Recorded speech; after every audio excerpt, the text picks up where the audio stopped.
Hello and welcome to this NASA Google Plus Hangout for the agency's James Webb Space Telescope. I'm J.D. Harrington, Public Affairs Officer for NASA's Astrophysics Division and the Science Mission Director at NASA headquarters in Washington, D.C. We have 5 panelists joining us today. Actually, they're engineers, scientists, and folks that will discuss the program status, how the tennis court-sized spacecraft will work, explain its science objectives after launch, and basically just highlight how it will impact the world, just like its predecessor, the Hubble Space Telescope. You can also ask questions right here on Google Plus and via Twitter using #AskNASA. Let's introduce the panelists we have. First, Jeff Yoder, the Program Director at NASA headquarters in Washington, D.C. Next, we have Eric Smith, the Deputy Program Director and also Program Scientist, also at NASA headquarters here in D.C. John Mather, the JWST Project Scientist at NASA Goddard Space Flight Center at Greenbelt, Maryland. Amber Strong, she's an astrophysicist and Deputy Project Scientist for Communications and Outreach at NASA Goddard Space Flight Center. That's also at Greenbelt. And we also have John Ehrenberg, Chief Engineer at Northrop Grumman Aerospace Systems in Redondo Beach, California. And with that, I'd like to start off the panelists here to give them a chance to discuss their perspectives on the Webb. We'll start with Jeff Yoder. Jeff? Thanks, JD. I want to thank everybody for participating in the first of what I hope to be many JWST Google Hangouts. This one is more focused on the overarching overview, but future Hangouts I think will focus on different aspects of JWST. For me, it's really exciting as a program director to lead such an exciting mission as JWST that includes our partners, our international partners, European Space Agency and the Canadian Space Agency. And through telescopes such as Hubble and other great observatories that we explore far reaches of the universe. And so each generation of NASA endeavors stands on the shoulders of previously accomplishments in order that new missions can carry out the imaginations even further into space or new regions of scientific understanding. So it's a result of our missions challenge us to think differently about space life and humanity, and gives us answers to questions we haven't even thought about asking yet. Over the next several years, NASA and its team of industry partners will complete assembly of the James Webb Space Telescope. This bold, technically challenging undertaking involves more than 1,200 skilled scientists, engineers, and technicians from across the U.S. and around the world, which possesses a unique and interesting perspective of the mission. Their work is producing NASA's next great engine for exploration and for exploring challenging future scientists to develop new questions. Stories are often as compelling as the scientific undertaking itself. Today, JWST, and since the replan, is on track technically, budget, and schedule for our October 2018 launch commitment. From a schedule standpoint, we currently are maintaining 14 months of funded critical path schedule reserve. And from a little bit of perspective, after our replan in 2011, we have 13 months of funded critical path schedule reserve. So today at 14 months, and we're working hard to maintain, working hard with all aspects of the program to maintain and to meet our commitments.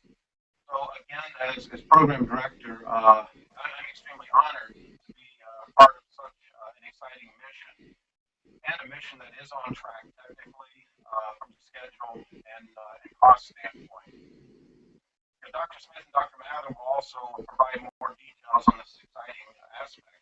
So I'd like to turn it over to Dr. Mather to share more of the, I think, tremendous scientific aspects of this program. Dr. Mather? Yes, hi. I wanted to describe for you the main scientific motivations for this new telescope. When we built the Hubble Space Telescope and we got it up and working and then repaired it, we found that there were some pretty spectacular surprises in the universe. Number one, galaxies were not formed at all like people had predicted. In fact, we found that they were formed far earlier in time, farther away from us.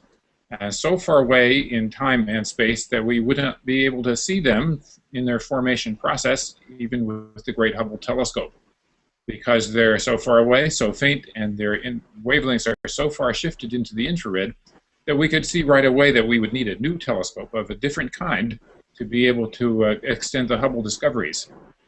Then as time went along, we also discovered a few more amazing things. We discovered that there's cosmic dark energy and cosmic dark matter in great abundance out there, and great mysteries to be resolved.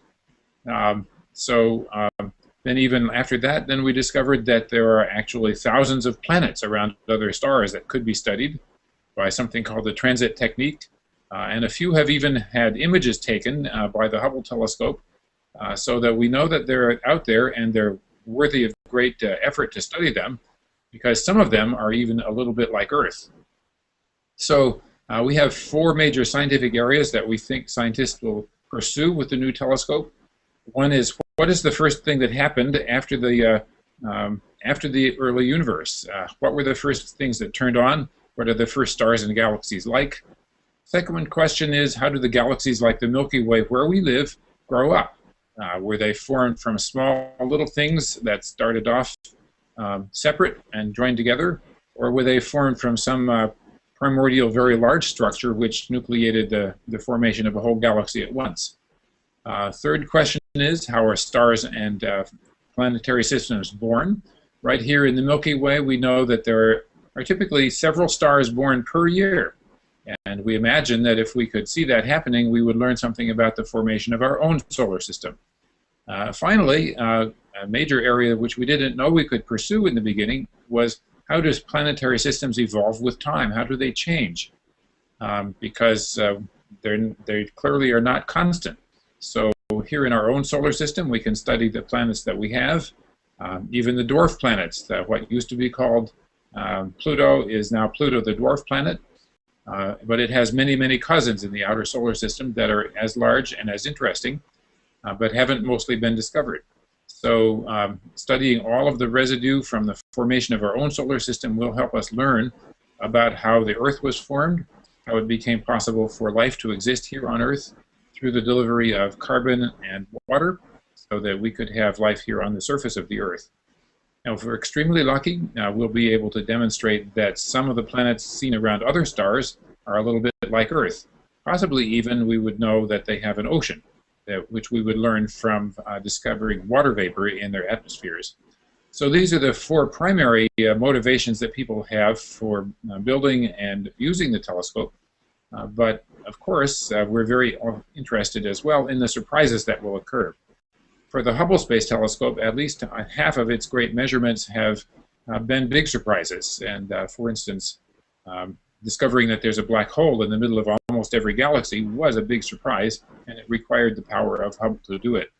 So this is the four areas that people expect to pursue, and many more will be tried.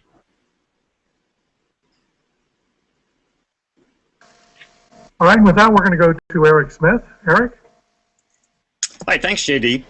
Well, so John Mather just told you about some of the incredible science that we're going to do with this telescope, but perhaps the most important property of any telescope, astronomical telescope, is its ability to collect light. And in the case of Webb, it's infrared light that we want to be collecting and detecting because of the redshifted light from the early universe and the infrared light's ability to penetrate the dust clouds where stars and planets are forming within our own galaxy.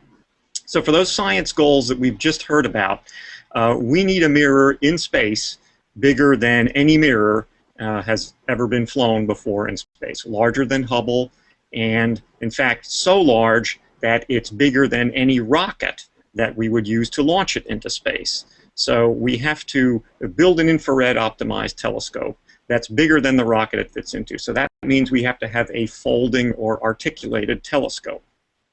Another important point about this telescope, because it's going to be looking in the infrared, is that it needs to be very cold because it's detecting heat radiation after all.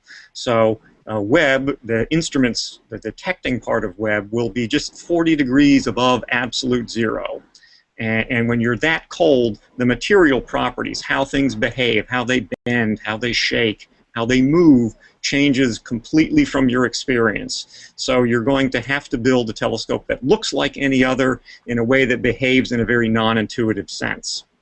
If I could have a graphic up on the screen here to show you what the design of Webb looks like, maybe this will help to explain why it's so different from any other telescope. Now, most people, when you think of a telescope, you think of a tube, right? Astronomers looking through a tube in some fashion.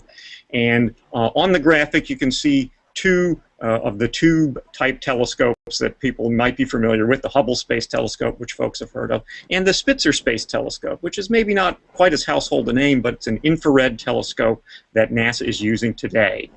In many ways, Webb is the offspring of these two telescopes. It will have this much larger mirror that you see up there on the right-hand part of the picture, looking off to the right, and light will come in from the right, hit that primary mirror, bounce off the little secondary mirror sticking out on the tower, back through the cone into the science instruments behind. And that's where all the detection of the light comes, and then it is sent down to astronomers here on Earth, where they will begin the exciting task of unraveling what these signals mean.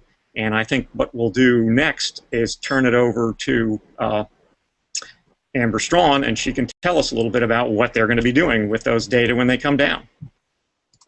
Sure. Hi. So I am an astrophysicist here at NASA. My job is to study star formation in distant galaxies using mainly the Hubble Space Telescope. And so in a real sense, this telescope is the future of astronomy. We'll be able to use this telescope to answer these big science questions that Hubble just can't quite answer.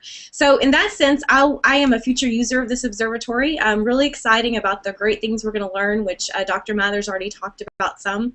And then my other job kind of on the project is I do communications and outreach for the program. So part of my job is to get the news about the telescope out to the public and to get people excited about this awesome telescope that we're building. And that's really, that's a fun part of my job. It's easy to do because this telescope is really easy to get excited about. This is Hubble 2.0. We're building this telescope again to answer those big questions in astronomy. This will be the biggest telescope ever put into space, and we're building it to answer the biggest science questions of our day in the terms of astronomy. So lots of exciting things that we have planned. Again, the inspiration I think that we're able to gain from big, bold missions like this is a huge part of what NASA does, and we're just really excited about all the things that we have planned for this telescope, both in the scientific sense about what we'll learn, and also the engineering behind this telescope is incredible. So I believe we'll pass it on now and hear a little bit more about the engineering and some of the people behind building the telescope.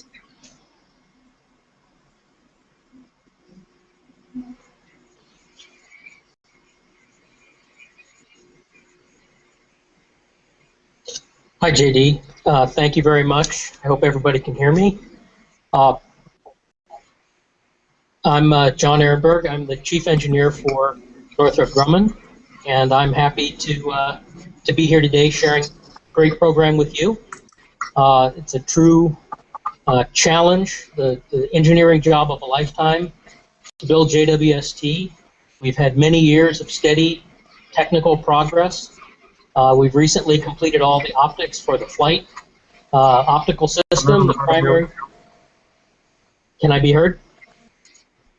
Primary, secondary, and tertiary mirrors are all finished and are in the process of being delivered.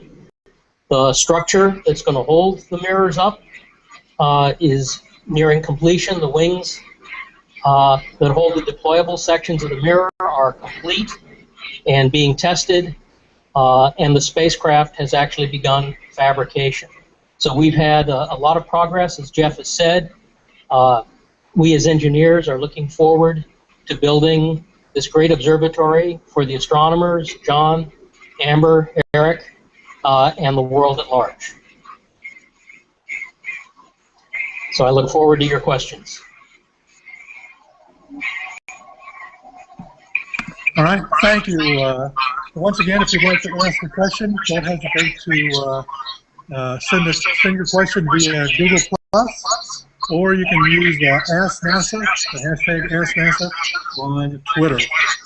Our first question comes from a group here wanting to know, will the Webb be able to decode the mystery behind the birth of our galaxy? And I guess that's going to go to John Mather.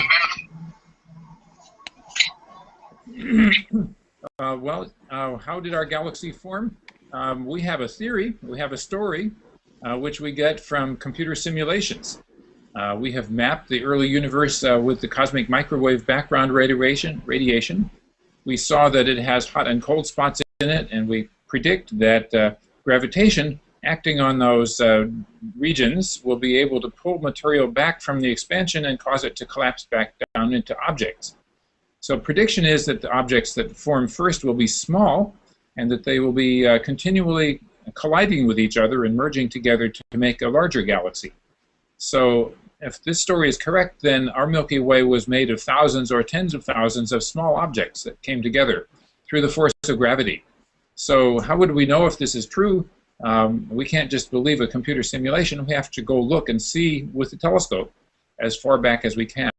So we take pictures of the most distant universe, and we have already discovered that the early galaxies, the ones that we see very far away because we're looking back at time as we look far away, those galaxies are small and irregular in shape, but they formed much earlier than people had expected a few decades ago. So our job now is to observe them as close to the earliest moments of the universe as we can. That takes this giant infrared telescope because these objects are small and they're going away from us very rapidly. All right, thanks, John. We have a question here, I guess would go toward to Eric Smith.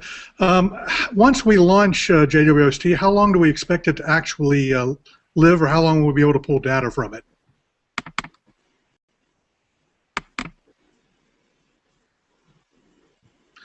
Eric, I think you're muted. Thanks, JD. The mission has what's called a 5-year design lifetime. So that sort of dictates the type of quality parts you want to use. But we have a fuel tank on board which we use to do station keeping that will be sized for about 10 years of life. So the mission will last sometime between 5 and 10 years once it reaches its orbit and begins operating. Okay. Next question is, I'm going to throw this to you, Amber. I'm not sure if you'll know. It might need to go to John out in California. But what's the power source for JWST once we get it up in the up in space? John, why don't you take this one? The power source is solar power. We're electrically powered. We're very close to the sun. We're only 1 million miles away. So conventional solar power will work just fine. Okay. Let me make a small addition to that. We're a million miles from Earth, so we're about the same distance from the sun as the Earth is. Okay. Let's talk a little bit about the data that we're going to pull down from JWST. Where does the data come down at? Where is it stored, and who's able to use it? Amber, why don't you take that one? Well, once JWST is in space, it will operate in a manner similar to Hubble. So as far as who gets to use the data, every year astronomers from around the world get together and propose their best ideas and that's how we decide who gets to use Hubble and who gets to observe with Hubble. So that same method will apply for JWST. That's one of the really great things about these big NASA telescopes is, in a sense, they're open source. You know, the people with the best ideas get to use the telescopes, and then once the data is taken, the data is public. Anyone in the world can go and download Hubble data, and that will be the same with JWST. Now, is there a reservation time where only JWST engineers or scientists can use the data? Or another way to put it is, how long before that data will be available to, say, foreign scientists? So I think there are different proprietary times for different sorts of programs. Eric may be able to answer that a bit better. Yeah, sure, Amber. The way that it's going to work for Webb is similar to Hubble. So there's what's called a period of exclusive use when the data come down, those scientists who propose the idea get more or less first crack at it for about a year, a 12-month period. But what many astronomers are doing in their proposals is just waiving that proprietary period. So the actual time from when it comes down from the telescope to when the public can get it varies, but it's never more than 12 months. And foreign scientists have the same rights as U.S. scientists. Thanks, Eric. Jeff, I know we had some initial audio problems from listening to you in your initial pitch, but here's a question for you. Are budget constraints going to delay the launch of JWST? You said you'll be launching in October 2018. So today, and I hope you can hear me better now, today JWST is an agency priority as well as a national priority. In the President's budget that was released about a month ago, the profile that set out in our replan in 2011 is the profile that we believe we need to execute mission on budget, on schedule, and technically correct to be able to meet these great scientific requirements. So today we're on track, budget, performance, technical, and schedule to meet our October 2018 launch. Yeah, for some reason we're still having some audio problems with your microphone there, but we'll have somebody up to try and get that fixed. Eric, I think this is going to come to you. Can you give us a background real quick on how JWST is going to unfold after it gets to the Lagrange point? Sure. It actually unfolds before it gets out to the Lagrange point. John Arenberg mentioned this.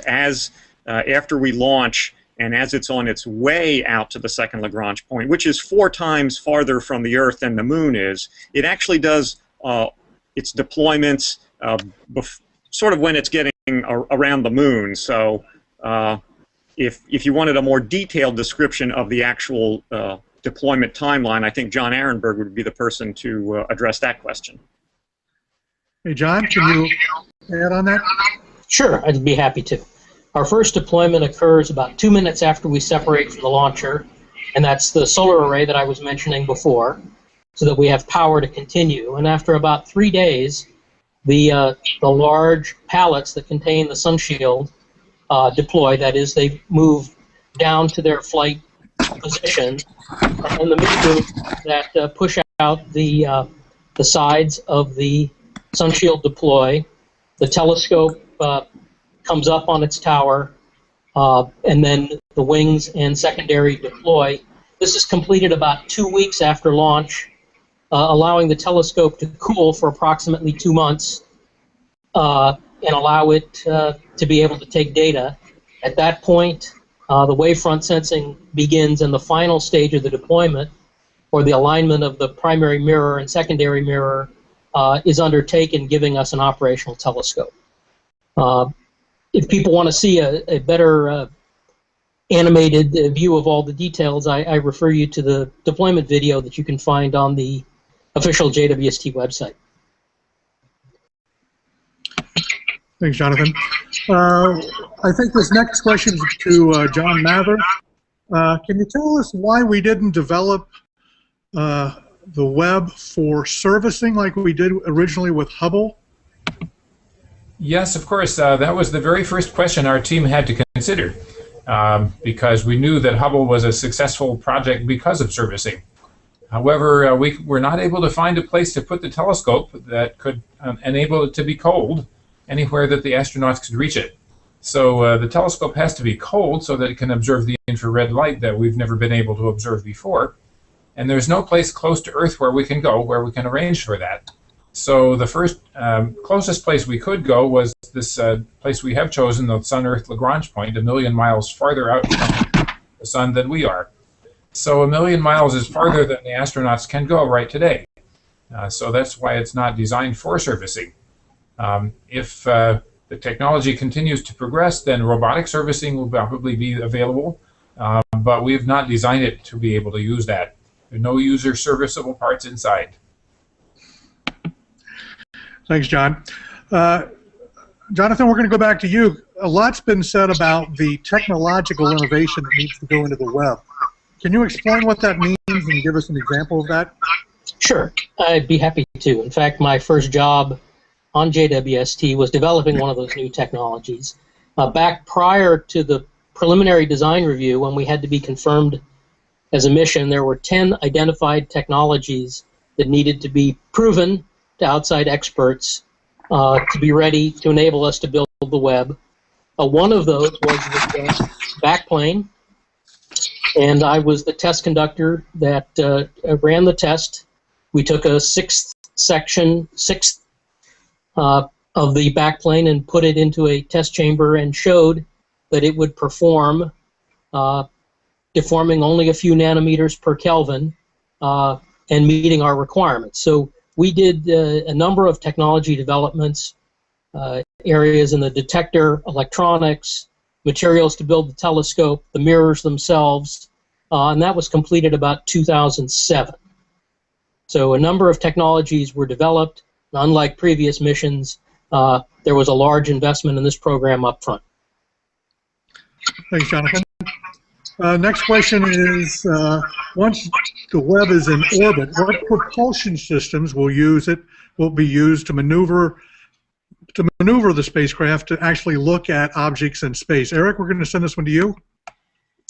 Okay. When the Webb is on orbit out at L2, it doesn't actually sit there, it orbits the point, it will use reaction wheels and gyroscopes, just like the Hubble Space Telescope does, to control its pointing. And over time, it will use that fuel that I mentioned earlier to do what is called station keeping, to keep it in this orbit around L2. But it will have these spinning flywheels, you can think of them that way, 6 of those, and as you move and change their rates of speed, the telescope reacts opposite to that, the equal and opposite force, and so that's how you point and control it. Once the telescope is looking at a particular target, then we use an instrument called a fine guidance sensor, which was given to us by the Canadian Space Agency, and it will lock JWST or Webb onto a particular star, and then these reaction wheels will keep that star steady, allowing the other science instruments to collect their data. I see. This question is going to be targeted toward John Mather. How will other telescopes on Earth, those like on Mauna Kea, overlap the capabilities of the James Webb Space Telescope? Well, we've designed our observatory to be complementary to everything that we knew that could be accomplished on the ground. There's no point in putting a great effort to put a telescope in space if somebody could do it as well or better on the ground, because it's always cheaper to do it on the ground if you can. So our telescope, the James Webb Telescope, is built to observe at infrared wavelengths that really can't be seen from the ground, because the telescope on the ground will glow and emit its own infrared light, or because the atmosphere is opaque and stops the light from coming in. So for both reasons, we've designed our observatory to do those particular features that are difficult from the ground. On the other hand, some things can be done on the ground, as the Great Keck Telescope has been complementary to the Hubble Space Telescope, and discoveries with each one can be followed up with the other one. So we expect the similar features in the future. As you know, we're building and hoping to build some very, very much larger telescopes on the ground, maybe 20, 30, 40 meters in size. And some of them are in progress already. That's to say 60, 80, 100 feet across. So much larger than the James Webb Telescope even. As those telescopes are built and come online, we certainly expect them to be used to follow up the discoveries that are made with the James Webb Telescope. All right, thanks, John. Amber, we're going to send this question to you. Will there be any real-time image website capabilities with the James Webb once it's up? Any real-time imaging capabilities? Well, again, the way we will use this telescope will be by selecting proposals that were written in advance to look at the most cool things in the universe. So it really will be by a detailed process in order to pick out the right things to observe with this telescope. So in terms of real time, there won't be quite as much of that, but as soon as these big discoveries are made with Webb, which we know will happen, we will have a similar process of press releases, and we'll be active on social media. So all of these things, as soon as those results start to come out, then we will definitely get them out to the public. Thanks, Amber. One of the questions we have, I'm going to send this to Eric, is how big are the mirrors going to be on the James Webb Space Telescope? I know that they're going to be pretty large, and the tolerances to be able to fold them and get them into the rocket that's going to launch it into space is really tight. Can you give us a brief description of that? Sure. The diameter, if you will, of course, it's a hexagon, but the diameter of the primary mirror is 21.5 feet, 6.5 meters. Hubble is 2.4 meters, just for a sense of comparison. It's made up of 18 hexagonal segments. Each of those segments themselves are just a little under 2 meters in size. And of course, you want your mirror to be nice and smooth across its surface to give you those good, sharp images. And if you were to take the telescope mirror for James Webb Space Telescope, make it as big as the United States, so sort of, imagine the mirror that large, and the biggest ripples you would have in that sort of the mountains in the country made up of the James Webb Space Telescope primary mirror would be less than 3 inches tall. So that gives you some indication of how flat the mirrors are, and it's, like I say, 21.5 feet across. Thanks, Eric. Jonathan, can you tell us a little bit, going back to these tolerances and that, when you're talking about such tight tolerances to get the actual telescope into the rocket, won't you have problems with vibration when the rocket is actually launching off the launch pad and that? Let's see. Vibration is a normal problem that we have to deal with in designing satellites. All of the mirrors are restrained for launch, so-called in a snubbed position. I alluded to technology development. One of the early technology developments that was related to the mirrors was proving that our mirror design would survive just such launch vibrations. So we took a mirror blank early in the program and subjected it to launch vibrations and proved that it maintained its shape. So yes, that is a serious concern. It was addressed very early, and that risk was retired about 5 years ago. And actually, JD, if I could add something I've seen, and I think that may be visible on the JWST website, there might be some little videos of one of those mirror segments undergoing that violent shaking. And I can tell you as an astronomer, it's absolutely frightening to see that thing shake like that, but it's gratifying to see it survive. Thanks, Eric. Let's go to the next question here. And once again, if you'd like to ask a question, you can do so right here on Google+, or you can send a question via Twitter to the hashtag AskNASA. Well, the question is, how will JWST observations help to better understand black holes? John Mather, we're going to go to you with this one. Okay, well, James Webb Telescope will be observing the history of black hole formation by observing early galaxies to see where the black holes occur first. So the way, of course, that we observe black holes is by watching things fall in. A black hole, by definition, is something where nothing can come out.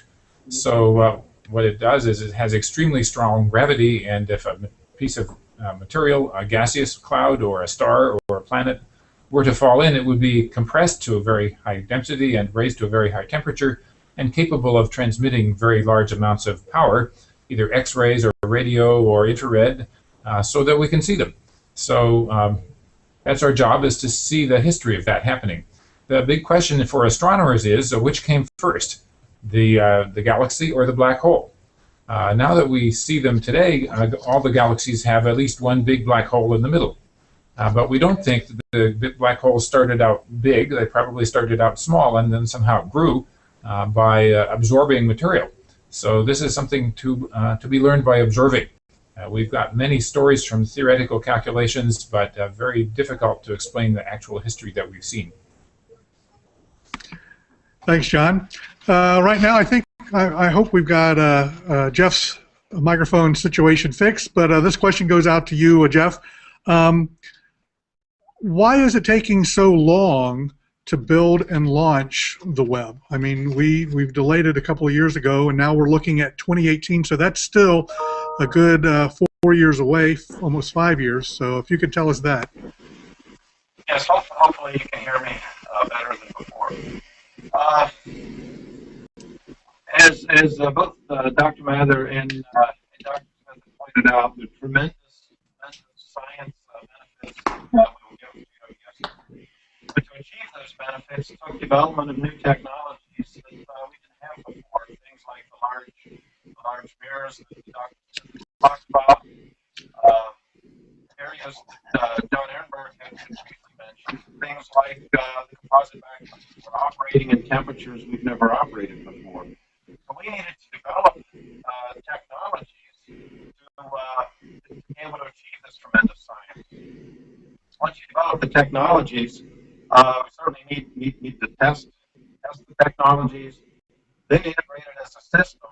And since we're out at altitude, basically 1 million miles away, it needs to work when it gets there. So we have a robust test program to be able to fully test and exercise the observatory so that when it gets out at altitude, work the first time.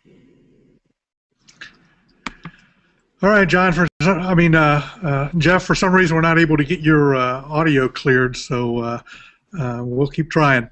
Here's a great question, and I'd like to go back to Jonathan with this one if we can. Jonathan, is JWST in danger of being hit by space debris? It looks very vulnerable. Let's see. We're not at risk for being hit by space debris. Our orbit is considerably above the typical low Earth orbit or even the geosynchronous orbit, where lots of debris from previous space flights are. But we are subject to micrometeoroids that are part of the interplanetary environment. And one of the key jobs of the engineers, like myself, and all the members of the team is to design a system that is capable of surviving in that environment. So we have, as part of, again, the technology development that we talked about earlier, subjected elements of the sun shield and the mirrors to hypervelocity impacts and included those degradations in the design. That is, the design is a little bit more robust than it would have to be in the absence of this micrometeorite environment. So the answer is we will be struck. Typically, these micrometeorites are very, very small, but they have a lot of energy, and their impacts on the system have been calculated and included in the design. Thanks, Jonathan. I'd like to ask a question of Amber here that just came in. Who or what was the James Webb actually named after? So James Webb was the administrator of NASA, the leader of NASA during the development of the Apollo program. So James Webb was largely responsible for helping us to get humans to walk on the moon, which is pretty great. Obviously a very worthy thing for a telescope to be named after. But in addition to that, James Webb was the first person to say that in addition to sending rockets to space, we also need to be doing science. So he was a very big advocate for science early on in the early days of NASA. So we thought that would be a really good person to name this awesome new telescope after. Sounds good, and it was a good choice as well. Here's a programming question for Eric Smith. Unfortunately, we can't get hold of Jeff right now, but it takes so long for these telescopes to go through design and development. We've been involved with this one now for quite a number of years. Is the JWST successor on the drawing board right now? Yes, in fact, the astronomical community is always thinking not only about the telescopes they have today, but the telescopes they want to have in the future. And they go through a process every 10 years where they decide as a community, how do we want to prioritize what to do next for our field? And JWST was one of those top choices in one of those surveys, and it's continuing on. And in the most recently concluded survey in 2010, they've already picked the type of mission they want to do next to follow after the Webb telescope. And this would be a telescope that focuses on the mystery of dark energy. And so while Webb is looking at particular problems with early galaxies and exoplanets, the mission that folks are thinking about coming down the line would be one that is focused on dark energy and exoplanets and surveys. So yeah, we're always thinking about what comes next. Sounds good, Eric. Thanks. Here's a question, probably, Eric, you need to take as well. Are there any military applications for JWST? The JWST is designed to look out into the cosmos, look for very faint signals. So this is not the type of telescope that would really see any useful military application, unless, of course, we were able to detect Klingons or Romulans approaching the solar system. Thanks, Eric. John Mather, can you tell us about the goal of observing how planetary systems change over time? What kind of changes are you expecting to observe with JWST? Okay, well, most planetary systems don't change very rapidly, except that the planets go around the center. So, however, when we are able to find young planetary systems in the process of formation, we expect those changes to be much more rapid. So, for instance, there's one planetary system called Beta Pictoris, where it seems that comets are falling into the central star quite frequently, because we see changes of the light coming from that star that have the traces of the heavier elements that would be in a comet. So that's one where we can see. The other thing that we can do is to look at different planetary systems and see how they appear depending on how old they are, and depending on what kind of star they're orbiting around. So far it appears that the solar system is not common in its configuration, that most of the planetary systems we've been able to find are not the same as our solar system. Now, partly that's because it's easier to find certain kinds than others, and planetary systems with large planets are clearly easier to find than those with small planets. So we study what we can find and try to make a consistent story that explains everything that we see, ranging from our ideas and our observations of young planetary systems, so planetary systems that still have a lot of dust in them left over from the first moments, to very old planetary systems that have no dust left at all. Of course, one of the reasons for studying these things this way is to see whether there are any candidates for direct observations for a future generation of telescopes. We've designed and thinking about planetary systems for a long time. Something called the Terrestrial Planet Finder was conceived well over 10 years ago as a number of different choices that could be implemented to observe Earth-like planets orbiting Sun-like stars quite directly. But it's a difficult project. All right. Thanks, John. Jonathan, I think this question is going to you. It seems to be engineer-related. What is the maximum exposure time that JWST can observe a single target before noise becomes a problem for the detector? Let's see. Our length is limited by how long we can point at a single object. We're capable of pointing at a single object for 10 days. That's by design. The sun shield is designed to take 10 degrees of roll as we go around the sun. The noise really is a limitation of the faintness of the target and the temperature of the telescope and the detectors. And so it's really not a length of exposure issue. It's really about a brightness and temperature issue with the system.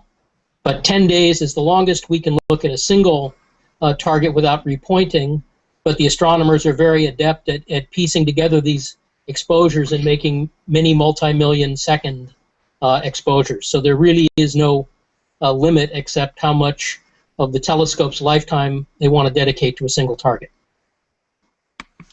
Thanks, Jonathan.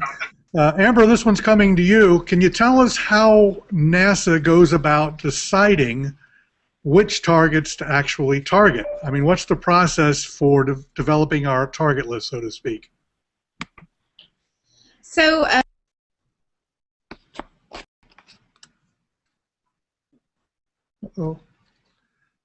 Are you muted, Amber?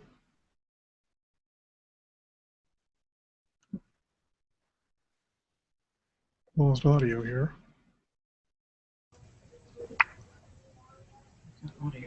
Amber, we're not hearing you. Amber, we're not hearing you. Are you muted? Well, we'll come back to you here in just a moment. We'll give you a chance. Eric, this question is going to come back to you then, if we can. What happens to JWST after the instruments no longer work? Will it just go in the graveyard around the sun, so to speak?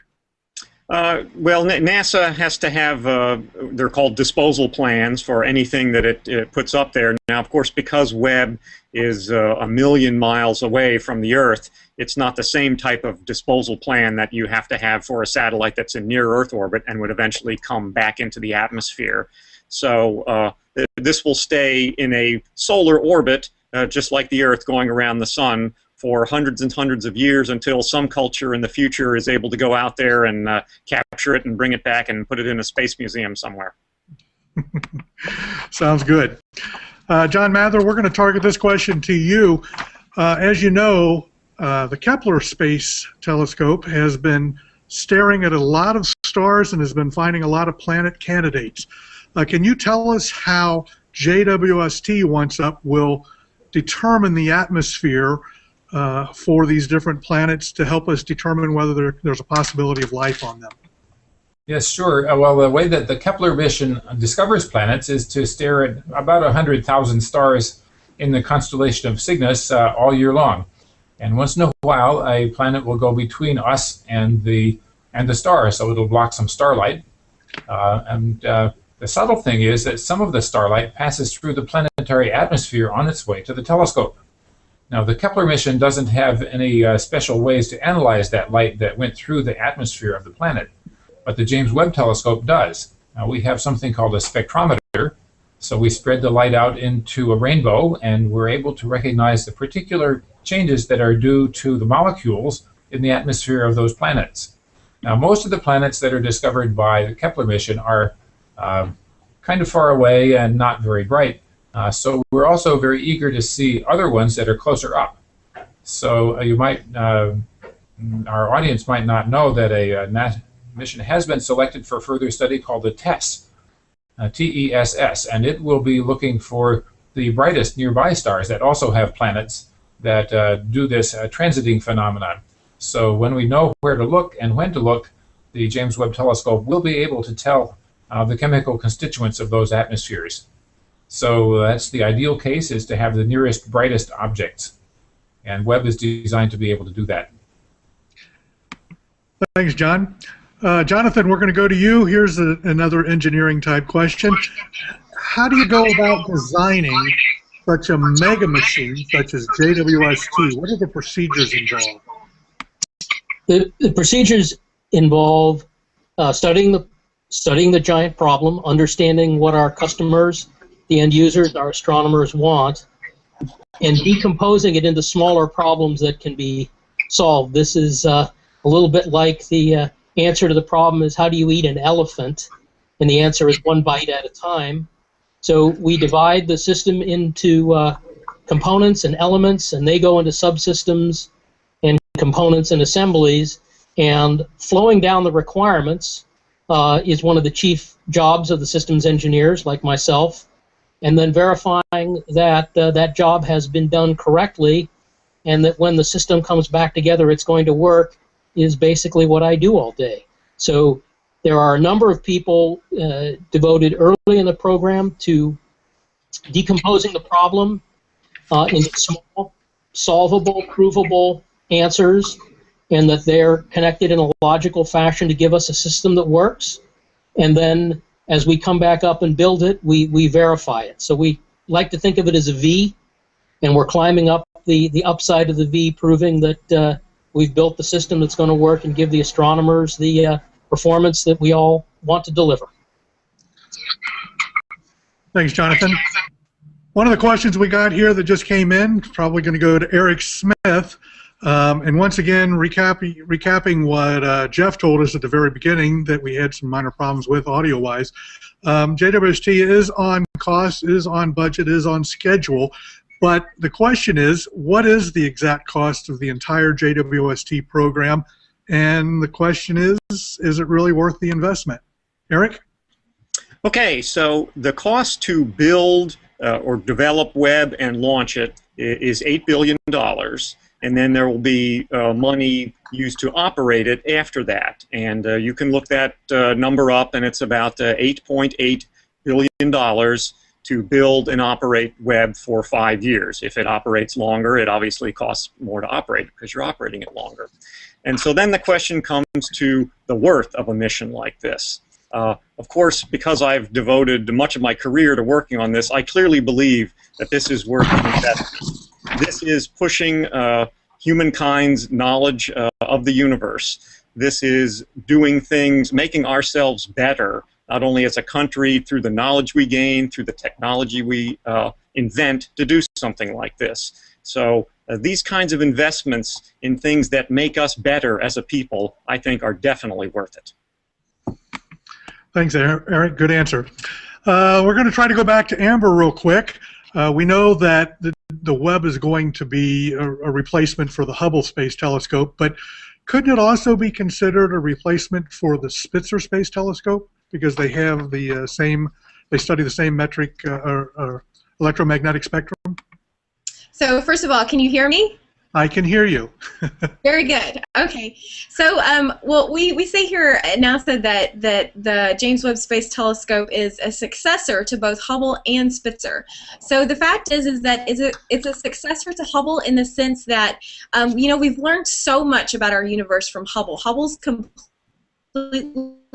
revolutionized our understanding of the universe in many key ways, and we expect that this big, bold mission of James Webb will allow us to continue that kind of effort to really answer those big astronomy questions. So it's a successor to Hubble in that sense, and it's definitely also a successor to the Spitzer Space Telescope in the sense of the kind of light that we'll study with the James Webb Space Telescope, which is, of course, infrared. So in that sense, it's kind of JWST will be the best of both worlds as far as Hubble and Spitzer is concerned. Thanks, Amber. John Mather, this question goes to you. Why are the mirrors on Webb gold-plated, and how thick is this gold plating? The mirrors are gold-plated because we make them out of beryllium, and beryllium is not as good a reflector for infrared light as other things. So gold is the best material that we can get for covering the mirrors. It's ideal for two reasons. One is that it's the best reflector, and another one is that it doesn't tarnish or get old sitting around here on the ground for the period of time that it takes. So the way that we do it is to coat the mirrors extremely thinly with gold. The amount of gold that it takes is less than what is in a typical person's wedding ring. So it's an extremely small amount of gold. It's very, very thin. But it's just the right amount for this purpose. Thanks, John. Jonathan, question for you.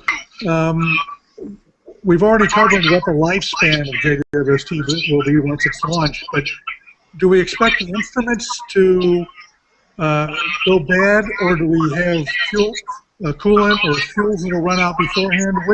How's it going to end its mission, so to speak? Let's see. The entire thermal design for the observatory is passive. There are no refrigerants, there are no cryogens like there are for Spitzer, although the mid-infrared instrument is cooled by a closed-loop refrigerator. So the issue is not one of losing a cryogen and then losing thermal control. Our one main consumable is our propellant, which we need to use to manage our momentum and do station keeping. If we keep that and husband it well, we will extend our lifetime. But the instruments will not be the life-limiting element on the observatory. All right, thanks, Jonathan. Eric, we're going to come back to you for this question. I know JWST is big and as large a project as this isn't just an American entity. What can you tell us? How many partners do we have internationally? How many corporate partners? Things like that. Sure. Any undertaking like this in science anymore is usually always international. Most science missions here at NASA are. Webb has partnerships with the Canadian Space Agency and the European Space Agency, as well as what we call the European Consortium, countries that came together to provide the mid-infrared instrument that you just heard Jonathan Ehrenberg refer to.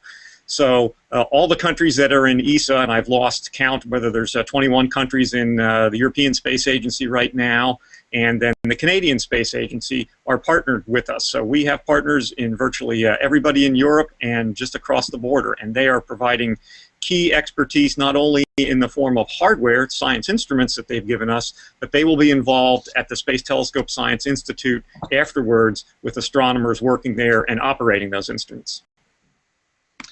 Thanks, Eric. And we're coming up on the top of the hour where we're going to have to close down. I think we've got time for one more question.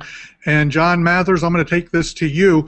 Can you tell us exactly when we expect JWST to launch and where will it launch from? We're planning on about October 2018, so about 5.5 years from today. And we're launching it from Kourou, which is in French Guiana on the equator in South America. And that's chosen because that's the launch site for the Arianespace, which is a commercial organization in Europe that builds these rockets. And the rocket is one of the contributions of the European Space Agency to this partnership. So it's a little too soon to buy your plane ticket to the launch date, but we're pretty sure that we can do it there at about that time. So thanks to the congressional approval of the budget, we're continuing at full tilt to the schedule that we've announced. So that's what our plan is. Then 6 months after it's launched, then we get to start genuine scientific observations. Sounds good, John. Thank you very much. And unfortunately, that's going to have to do it for our time today in this Google Plus Hangout on the James Webb Space Telescope. I'd like to thank our panelists today for their time. If you'd like more information about the Webb Telescope, you can join us on the web at www.jwst.nasa.gov. For more information about all of NASA's programs and projects, visit us on the web at www.nasa.gov or on any of our many social media sites such as Flickr, Facebook, Twitter, YouTube, and of course, Google+. For that, have a great day. Thanks for joining us.